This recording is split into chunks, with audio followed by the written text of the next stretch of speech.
আলাইকুম। কেমন আছো? ঢাকা থেকে বাড়ি বাড়ি আইছো? আসো দেখা করি, দোকানে বার আসো, এই জীবন ভাই।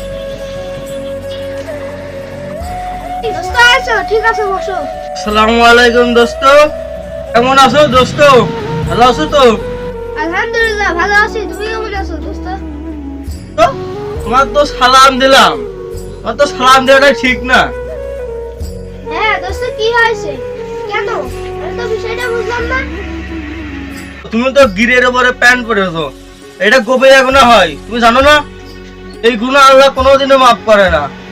মানুষ উলঙ্গা থাকলে যে গুনাহ হয়, তোমারও সেই গুনাহ হচ্ছে এখন। দোস্ত, আমি তো এই বিষয়ে জানতাম না, আর কোনোদিন করবো না ইনশাআল্লাহ।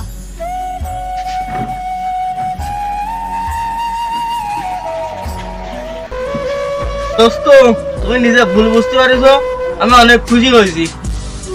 আমরা আর কেউ রাতুলের মতো এই ভুল আর করিব না কখনো। আল্লাহ।